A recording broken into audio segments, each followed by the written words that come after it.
gleaming, whose broad stripes and bright stars through the perilous fight o'er the ramparts we watched were so gallantly streaming, and the rocket's red glare, the bombs bursting in air, they proved through the night that our flag was still there.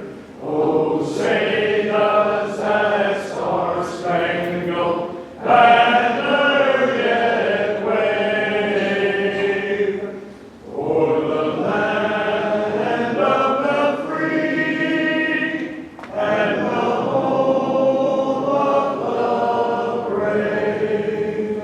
I pledge allegiance to the flag of the United States of America and to the republic for which it stands, one nation, under God, indivisible, with liberty and justice for all.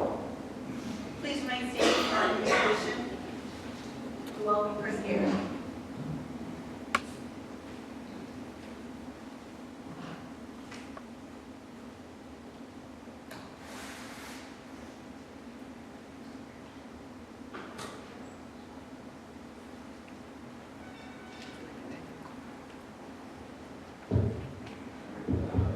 Thank you.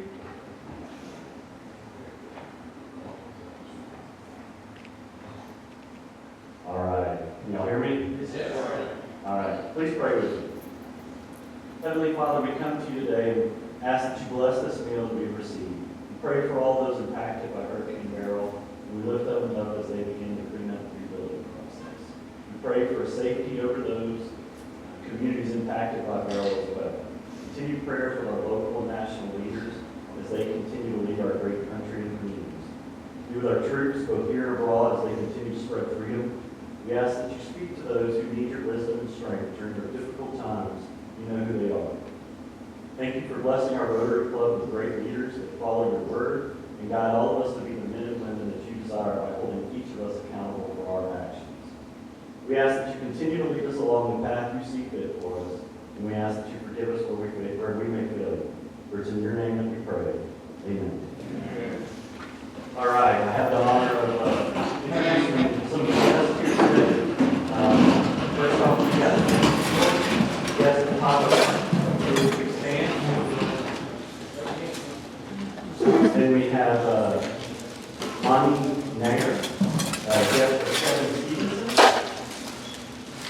And then we have Grace Husky, guest for K-Ball. Thank y'all for joining us today.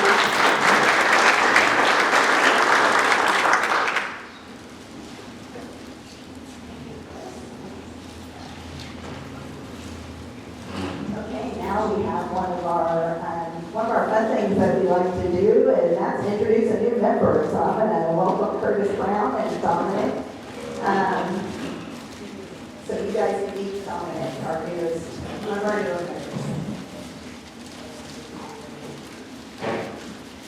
Dana, my pleasure today and honor to introduce this new member, Dominic Rouse. Dominic grew up in Hallettsville, Texas, about halfway between San Antonio and Houston. Graduated from Texas A&M and at Baylor Law School. He also studied at Sorbonne and Paris, France. He is board certified in personal injury law. He's a partner in the Carlson firm, you can tell, and Greg Carlson is also a Rotarian down in Bell County. Dominic is like Sabrina, have two children, 16 and 11. She teaches English, I believe, at Marina ISD. And Dominic and I have known each other for a few years. We both volunteer with the Baylor Law School Veterans Legal Clinic, Children's Services for Veterans. So, introduce Dominic, ask him to say a few words. Thank you, Curtis.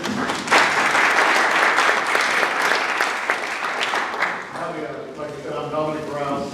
Real pleasure to be here. Amongst some of y'all I know, some of y'all I've yet to get to know, but I'm looking forward to it.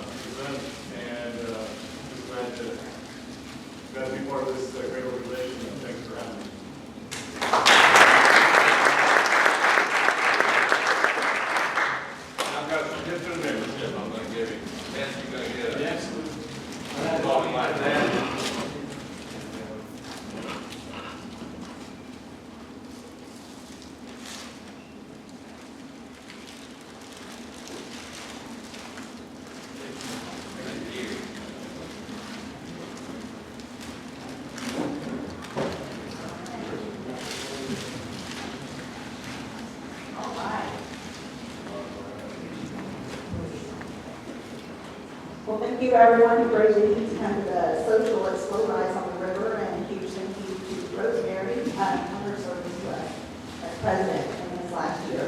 I think every president has a goal of making Rotary better than when they started, and I say mission accomplished for Rosemary. It's the first meeting of the month, and that means is Vegas.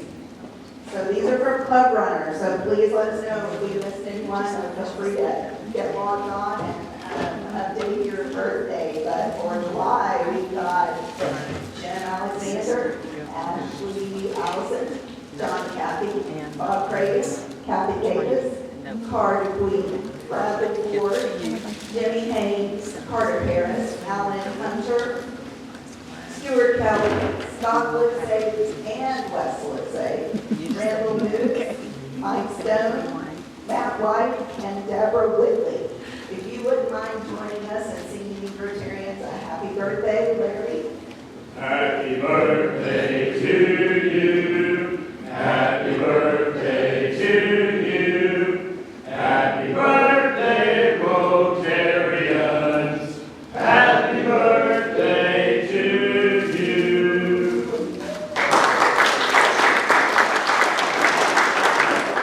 Okay, just a few more announcements. Have you ever missed a Rotary meeting? Our speaker, you really wanted to see if we have a solution. Click over where we have a YouTube channel. So you can see the meeting you missed. You can share our guest speakers with potential Rotary members. And so you can do all of that on our Waco Rotary channel on YouTube. Be sure to hit that subscribe button so you don't miss a thing. I've been waiting to say that. When you watch the YouTubers, they always click like and subscribe. So we want you to do that. And so last thing before we get to today's speaker, this year's presidential theme for Rotary is the Magic of Rotary. Stephanie Urick, member of Rotary Club in McMurray, Pennsylvania, is this year's Rotary International President. So the theme comes from a time when she saw the magic of Rotary on display when she was helping install water filters in the Dominican Republic. There were two boys watching as dirty water entered the filter and then ran out clean on the other end. One of the boys grabbed her sleeve and said, "Show me the magic again."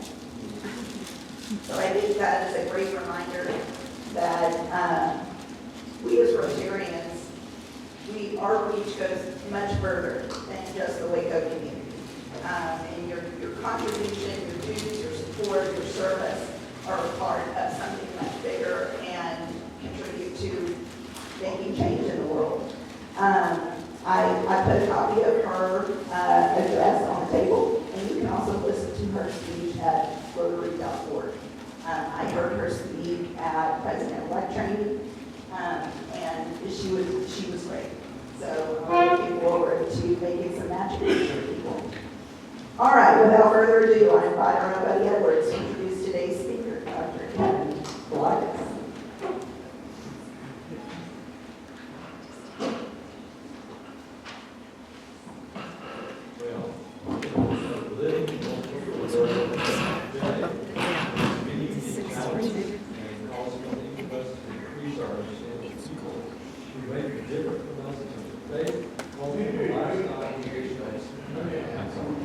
And ways of behavior. This is not always an easy task, but it's absolutely necessary if we're going to be able to create a harmonious environment where we can all coexist. In order to prepare students for such challenges, Baylor University established the Intercultural Engagement and Division of Student Life Initiatives. And to quote from the Baylor website, intercultural engagement at Baylor means curating thoughtful and intentional opportunities and experiences to cultivate the development of intercultural maturity, equipping each member of our community to set challenges from, and at the same time build interconnected relationships with different people from other backgrounds, which is a vital component of advancing Baylor's mission.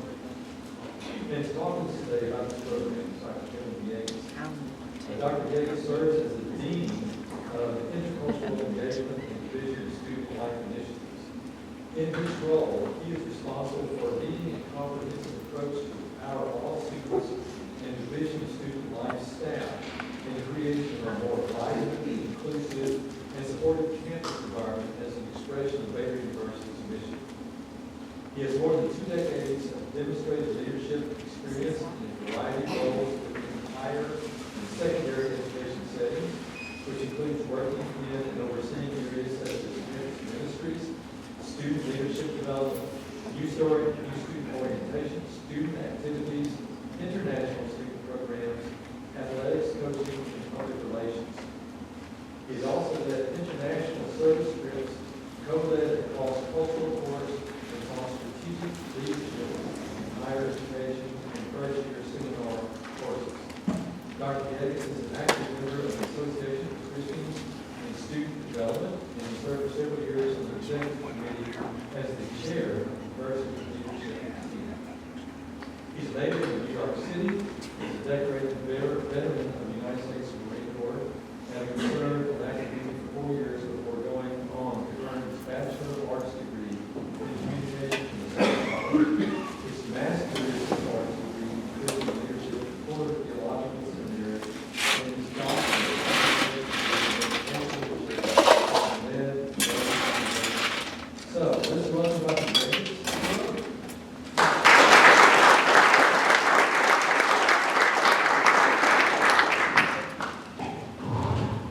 Thank you so much, buddy. I appreciate it. I'm going to set my timer here just so I don't go over time. But thank you so much for having me. It really is a pleasure to be here. I've been in Waco less than 2 years, and in Baylor I just finished my second academic year. One of the first things that I was asked to do when I stepped into my new role, I think within week 1, my boss, Vice President of Student Life, Kevin Jackson, asked me to develop an intercultural engagement model for the university to use. So that's what I did in my first year, and kind of presented that affirmation from the president, provost, the board regents, and then this year we've been implementing this model. So I'm happy to share this with you. I was able to share it with a class, a social work class, and that's where I connected with Buddy, and he invited me to come share this with you. So again, just for some context, there's a difference between intercultural studies and intercultural engagement. Intercultural studies is an actual academic field, and that academic field explores different factors related to intercultural understanding and skills needed as well to navigate different cultures. Intercultural engagement, however, this is more experiential, it's more on the co-curricular side, so outside of the classroom. And so what intercultural engagement does is it helps students then to apply some theoretical knowledge, so that could be delivered in forms of training or workshops, those sorts of things, so they can apply that knowledge in diverse contexts, and it's all towards increasing their awareness and their skills in navigating all sorts of different. But really what we're after doing is preparing students for worldwide leadership and service. So if you know Baylor's mission is to educate men and women for worldwide leadership and service, integrating academic excellence and Christian commitment in a caring community. So our students aren't going to graduate from Baylor and go and serve in monocultural environments. They're not going to leave and serve where everybody thinks like they do, has the same life experiences and stories as they do. And so learning how to navigate all sorts of complexities is really very missional for Baylor. We don't want our students to graduate and go, they're being asked to serve on maybe a global team where they're serving alongside Muslims or Hindus or people who just have very, very different life experiences than they do, and they've never had to think about how to navigate those differences. So this is towards equipping students to go ahead and do that. And so, but for Baylor, we see intercultural engagement as a faith matter more than anything. And I'd say it's highly relational. So when we are engaging with people, different people, we're engaging with people first. And so it's important to remember that this is relational work. And so intercultural engagement happens in relationship. And then also, Baylor is a faith community, and so we root this, and part of what I was asked to do also is to root this in our Christian commitments, our Christian faith. And so I do think that intercultural engagement, in a sense, is learning to equip our students and ourselves to love our neighbor as ourselves. And so I love the fact that Paul, in his letter to the Galatians, he says, all the laws are fulfilled in one little statement: love your neighbor as yourself.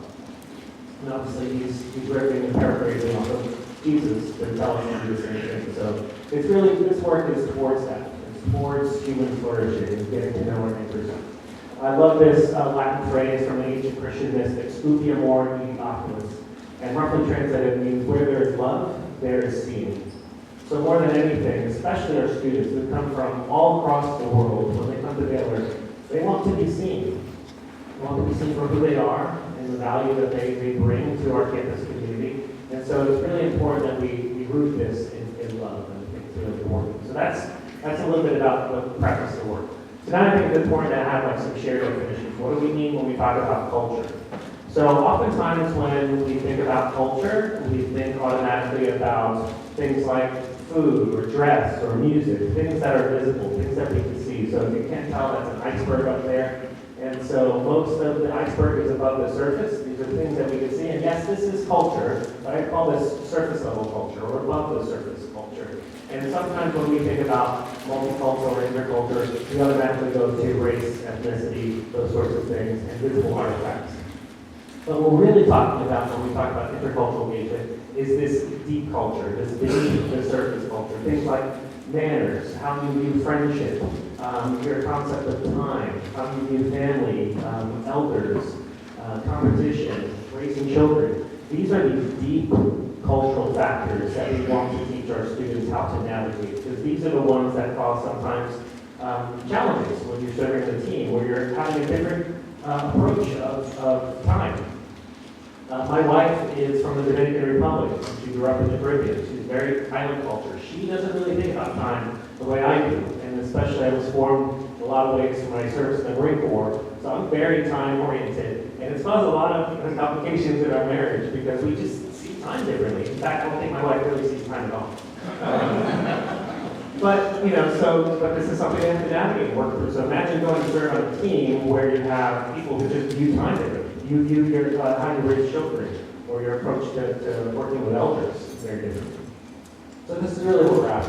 This is one of my favorite definitions of culture because it's succinct, it's easy to remember. It comes from the work of two educational leaders, Dimmick and Walker. And its culture resides in the background or beneath the surface and represents the assumptions, values, and norms that underlie and inform our thinking and our behavior. So this is a good definition of culture: assumptions, values, and norms. And we're all prisoners of culture, right? I studied intercultural studies in seminary, and I learned from all these cultural anthropologists who have decades of field work under their belts, and they fond of saying that we're all prisoners of culture. And sometimes when you're in a dominant social group or dominant cultural group, you don't think about yourself as having culture. But we all have culture. And there's always these assumptions, values, and norms that are informing our thinking and behavior. So part of intercultural engagement is helping our students be aware of their own assumptions, values, and norms, so they can put their finger on it and see how it's informing their thinking and behavior. Okay, so now I'm going to get on to intercultural engagement, understanding our environment. So again, using this definition of culture as residing in the background, let's say you have an individual that has a set of assumptions, values, and norms. And then let's say you add people who have those same sets of assumptions, values, and norms. So now you have a cultural group. And there's a dotted line, you can't see around that circle, but that's important. So we'll call this cultural group COBOL. Right? Let's say you have another individual that has a different set, a distinct set of assumptions, values, and norms. And then there's enough people that share that set of assumptions, values, and norms. And then we have a second cultural group. We'll call this one groupie. And this is an oversimplified example, but hopefully give you a sense of what we mean. And then let's add a third one, we'll call this purple. So 3 distinct cultural groups, right? And if they're all located in the same proximity, the same environment, then we have here a multicultural environment. So Baylor is a multicultural environment. There's different sets of assumptions that norms, these distinct cultural groups that exist at Baylor University. So we have a multicultural environment. And for the most part, these cultural groups will interact with each other. It's a good thing that they would interact with each other, but oftentimes then they retreat back into their own cultural groups. So there's a lot of reason for that. That's neither right nor wrong, which is how we humans operate.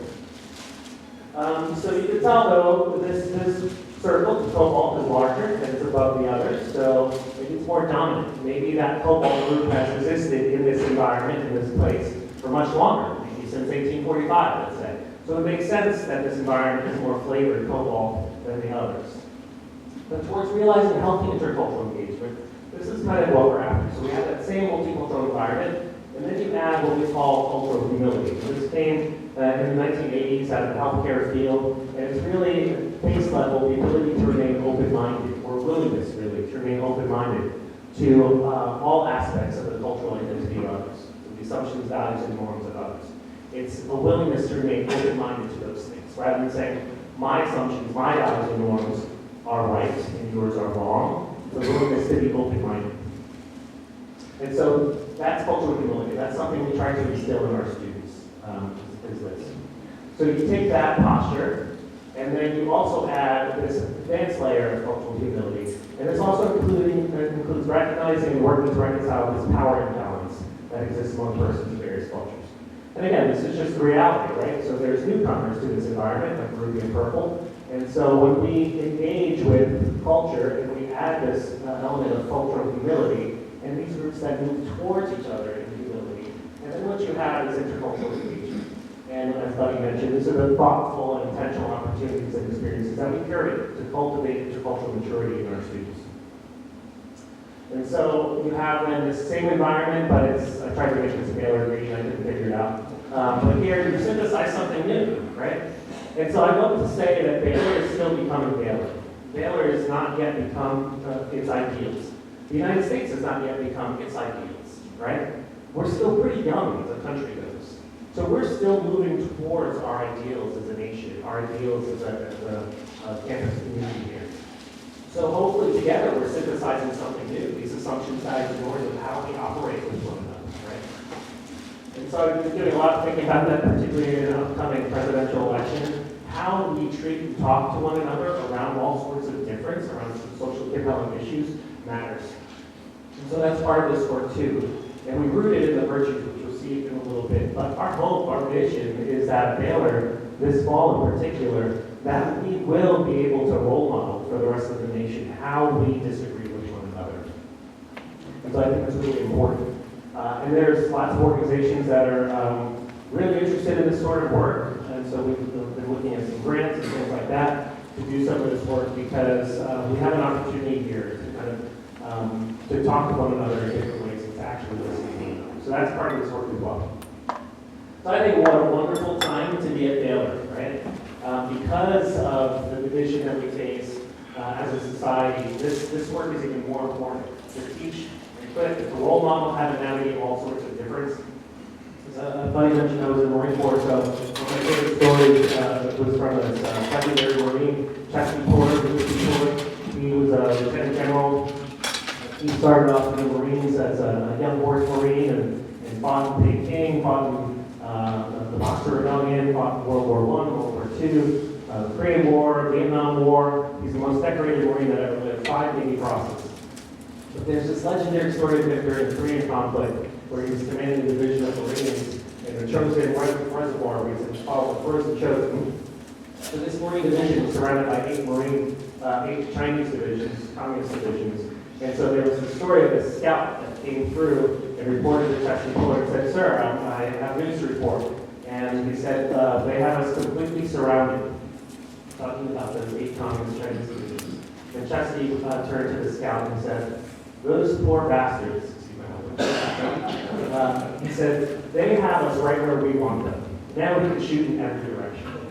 Right? So I love that story and how it relates to this. Because of the division that we face as a culture, as a society, Baylor has an opportunity to actually shoot in every direction, so to speak, but to actually role model what it looks like and actually do things a little different. So that's our hope, that's our vision. And I also want to leave time for questions at the end, so I know I'm moving through this pretty quickly. All right, so now to the model. So this is, we're calling this the faithful trajectory model, realizing that we really want students to get on a trajectory and continue in the trajectory.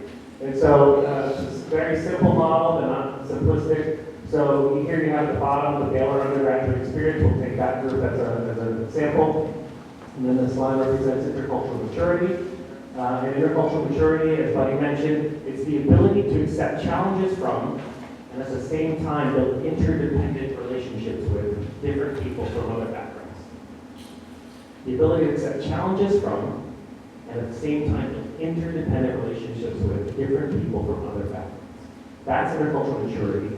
And I like that better than cultural competence, because sometimes competence connotes, oh, I arrived, I went on this mission trip, or this service trip, or I did this internship in this country, and now I understand, now I'm competent. But maturity connotes something differently, that you actually have growth to do. It's continuing. So we want that to move, and we want it to move towards human flourishing. That's our telos. That's our why. We want to create a more just, vibrant society where every human being has the opportunity to flourish. And so we talk a lot about Baylor, about the common good and the virtues, and so it's really towards flourishing, so that's our reason. So I'll move through this pretty quickly. We have layers of learning. This is the foundational one, which we want all students to experience. Intermediate level of learning. So we offer this to all of our student leaders and student organizations. And then our advanced layer, which are for select student leaders like student government leaders and our community leaders in campus living and learning. And so here we have these different layers of learning, and then I'll move through this pretty quickly. It's rooted in our last strategic plan, Illuminate, where we talk about human flourishing. It's really important to us, developing leaders. And so, we want Baylor to be recognized, a recognized leader and understanding the conditions by which humans and communities and societies flourish. And so one of the ways we do this is through interacting with others. And so this interaction gives us the opportunity or the impetus to kind of lead with virtues. And so this is really something that we talk about a lot, and we talk about more so at Baylor, is these virtues. It's a kind of maybe outdated language for some of our students, but it's something that's important to implement. And so our College of Arts and Sciences, years ago, before I arrived, started talking about these core virtues and infusing them into the curriculum. So rather than recreate the wheel, I kind of tied this model into the virtues. And so here we have our model again, but underlying or undergirding the model are these 11 virtues. And so these are considered the intellectual virtues. And so humility, courage, rigor, integrity, respect, justice, compassion, empathy, responsibility, patience, wisdom. These are the things that we're trying to develop in our students. So we're not really after measuring these things in our students, but we're infusing and cultivating these virtues in the process of developing their intercultural maturity. Particularly focusing on these three: humility in the foundational area, justice, and then wisdom in the advanced area. And overall, faith, hope, and love, these theological virtues that we emphasize. All right, so here are some learning objectives we have for each. We want students to develop a courageous posture of humility as they engage with different cultures and perspectives at Baylor and beyond. We want them to employ honest and rigorous thinking about culture and diverse perspectives, through lens of justice, and then we want them to demonstrate and lead responsibly in intercultural situations using empathy, patience, and wisdom. So we have different possible training titles. Again, I'm trying to finish here on time to dialogue around this. So here's some training titles that we offer, and we customize this for student groups and organizations across campus. And then we do tie impact practices, have pedagogy, very close to delivery, and then we also work to assess these things. And so we do the same for the Baylor graduate student experience, and all of this is open to them. And then we also work to do this within our student life staff. All the staff make this foundational, and then intermediate folks in our division get periodic and requested, and then we really do this advanced layer to department heads, directors, supervisors, periodically also have. Here are some of the goals that I had for my first year. Skip over this, won't bore you with that. But this is what we're going to do this year, is really working through these associated goals of integrating this across the curriculum, piloting some things, assessing it. And so part of this is voluntary faith dialogue, civil discourse, as I mentioned. These are all components of navigating difference and learning how to disagree with one another. Oftentimes I found that our students are quick to, you've probably heard the term cancel culture. So they're all afraid to be canceled by their friend groups or canceled by others. Professors are now afraid of being canceled because of things they say in the classroom. But we're really trying to reframe that. And instead of having people say, well, let's just not talk about that because I'm afraid to mention that, because I don't want to get canceled. Or let's just agree to disagree, right? I'm sure we've all used that phrase before. Instead, we want to teach our students to actually lean into disagreement and to actually learn how to reach or achieve deep disagreement. So that's hard to do, but it goes much deeper than just surface disagreement. One of my favorite quotes is by a German theologian, Jürgen Moltmann, and he says, community in contradiction is often stronger than community in agreement. Community in contradiction is often stronger than community in agreement. And I think what he means by that is that a community, or think about a family, that's worked through a lot of conflict and come out on the other end, they're typically stronger for it, right? They're typically stronger because they've done that. It doesn't mean you're actually out to convince someone of your way of believing or thinking. That could happen, but it's really towards mutual understanding, trying to arrive at why do you hold, or how did you arrive at your own perspective. So it's really trying to get students to think of those terms. So again, civil discourse, that's really what we're doing. We're doing a lot of that this fall semester with our speaking leaders in particular, and then interfaith work. So again, here are the virtues that I mentioned. We want our students to embody these things. We really want it to be a mark for our graduates, so that when we're out in the kind of the wild, people can interact with someone and they're seeing some of these virtues embodied in people, and they're saying, you must have gone to Baylor, because you tend to have a humble posture when it comes to people sharing things, perspectives that are different than yours. So this is really the soft skills that employers are looking for, and now become the hard skills, right? They're looking for people who know how to navigate all sorts of difference. They're looking for people who can consider other perspectives and the ability to accept challenges from others, but still be in relationship with others. They're looking for this, so we're really trying to equip our students to do this. All right, so again, cornerstone is love there, and this is one of my favorite quotes from a theologian, Miroslav Volf, at Yale, and he says, ideas do not shape social realities, even if they are carefully packaged or disseminated. Instead, ideas shape social realities when they are incarnated, right? In social agents like us, in communities of engagement, becoming actual or inspired ways of living. From there, they can go on and shape broader social realities. So we're really after people embodying these virtues and living them out. All right, final thoughts. This comes from an Associated Press article back in 2016. I still think it's relevant today. And it reads here, Americans are more divided than ever, gridlocked over social issues, race, gender, and economy. The fact is American differences are real and cannot be glossed over. If today's divisiveness is different, some say perhaps it's because of a lack of leadership. But I would argue it's because of a lack of virtuous leadership. So we're really, again, trying to, as we develop leaders and servants, this next generation, we really want them to embody these virtues, these intellectual virtues that I talked about, as they navigate all sorts of differences in society, at Baylor and beyond. So now, I'll open it up to questions. I think I have some time. Okay. So I know that was a lot, and I went through it quickly, but I'd love to hear any questions or comments you might have. Yes.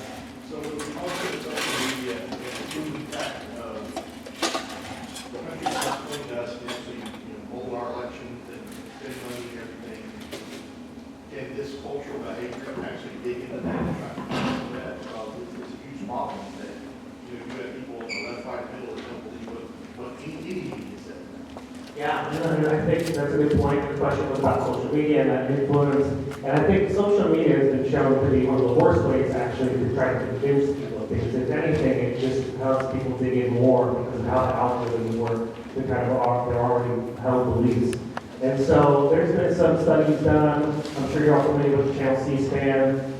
There have been some graduate programs that have looked at actual footage of C-SPAN and over decades. And literally people are crossing the aisle. So Democrats and Republicans are crossing the aisle physically less than they ever used to before. So the bottom line is we're just not talking to each other. So social media, we're trying to train our students that sometimes they think the best thing to do is just take the social media, repost something, or comment on something. But we're really trying to, there's a place for that, but we're really trying to get them to engage with the other and actually sit down and try to build bridges of understanding. And so really asking questions about, tell me about your life experiences or what stories contributed to you holding these perspectives. And at the end, you might still disagree with one another, but at least you've done that intellectual rigorous, courageous work of reaching that disagreement honestly. Does that make sense? So, and there's been groups that have used some of these techniques across the country, and at the end, they've actually forged some meaningful friendships and relationships with each other, but they still hold strongly to their perspectives and their beliefs. So really, it's after just creating some more unity. Because at the end of the day, you can still find a lot of things that we share in common that we want, right? And so I think it's trying to get away from all the noise, right? So as a comm major, body you mentioned as an undergrad, one of the first things we learned in comm theory is the idea of noise. And noise is anything that gets, that blocks or distorts the message from going from the sender to the receiver. So if I'm up here and my fly's open or I have leads in my teeth, I can be talking and maybe you're so distracted that's noise, right? You're not really hearing what I'm saying. And it's the same thing around all sorts of social retaliation. You just have to eliminate the noise. You have to be willing to come to one another and actually listen and talk. Jewish philosopher Martin Buber says, the mark of true or genuine dialogue is the mutual willingness to change. Otherwise, it's just interrupted monologue. And I think we have a lot of interrupted monologue today. We want to teach our students how to instead be willing, right? The ability to accept challenges from them, but at the same time build interdependent relationships with different people from other backgrounds. Mother Teresa, when asked about peace in the world, she said, if we have no peace in the world, perhaps it's because we've forgotten that we belong to one another. And we forget that, but we belong to one another. And we have to remember that. Yeah. How do you deliver the curriculum and the modeling to the student body? How is this actually, does everybody have to take this course and then your course or other things? Yeah, a great question. The question was how do we deliver this? That's the hard part because, the carrot or the stick, we're always trying to figure that out. And so for that foundational level, that's what we want for all of our students, to get them on that trajectory. So at the very least, when every student graduates from Baylor, they have a posture of cultural humility with them, right? So the way we have very few courses that every student has to take, one of them is a new student experience designated course. So the content's not the same because it's moved to be delivered oftentimes by academic departments, but there are 4 pillars or learning outcomes that exist in it. One of them is cultural humility. So we try to deliver it through our new student experience course, where at the end, all of our first-year and transfer students at least can muddle around the definition of cultural humility, or at least be thinking about their own culture, their own assumptions, values, and norms, because you have to name something to navigate it. And so I think it's important to help our students develop that awareness of their own assumptions, values, and norms. Yes? Question for you. A lot of this, when you were having the video models up in front of us, it seemed that was more intersectional. Is that an important element of what you're doing? You bring a lot of different people into one institution. If you can talk about the impact of intersectionality to what you're doing. Yeah, for the circles you mean, this that came together. Yeah, so there's certainly some intersectionality because there's some identities, of course, that are playing. When you're talking about assumptions, values, and norms, that would include beliefs in there. And sometimes our beliefs are really core to our identities. And so oftentimes there's a feeling from some of our students, some of our faculty and staff also, that if they are engaging with someone else, that they are somehow letting go of their strongly held beliefs, right? And that could happen. That can feel very shaky. It's called cognitive dissonance, right? So our students are feeling maybe if they're considering another perspective than the one that they were taught growing up, that somehow maybe they're turning their back on their culture, their family, their values, right? And so that's why we talk about love, because perfect love casts out all fear. So what does it mean to actually engage in this with no fear? And that's hard, because going back to social media, there's a concerted effort to keep us divided. Concerted effort, right? And so it's important that we kind of recognize that. And again, Baylor being faith-based, we root this in Scripture, we root this in our beliefs. And so when you have a recorded prayer of Jesus in the Gospel of John, chapter 17, where he says, Father, and before that he prefaces it saying, my prayer is not just for them, those that were in that room with them at that time, but for those who will come after them, meaning other Christians for all time. And he says, my prayer is that they may be one, as you and I are one, so that the world knows that you sent me. And so, of course, if I'm against that prayer, right, if I'm against that prayer of Jesus, of Christ, and anti-Christ, then I'm going to try to sow seeds of division wherever I can. And so we have to recognize that that's actually a tactic of a malevolent force that's opposed to the things of God, right? And so trying to get our students to recognize that we want to move towards unity. And that means we can still hold to our distinct assumptions, values, and norms to a degree, but we want to kind of come together where we can for the common good, for humans to be able to flourish. Okay, I have time. Thank you so much.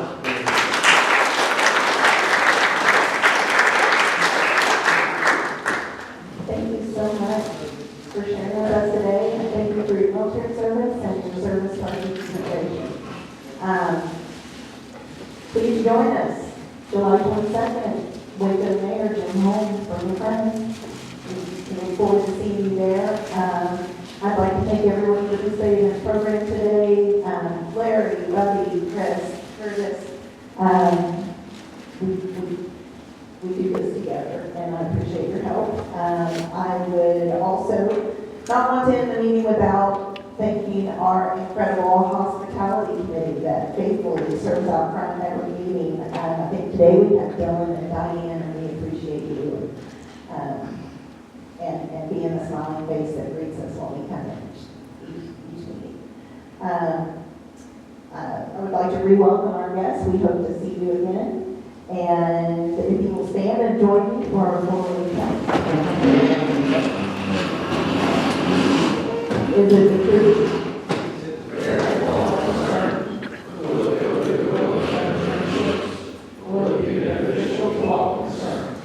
Whether it's again.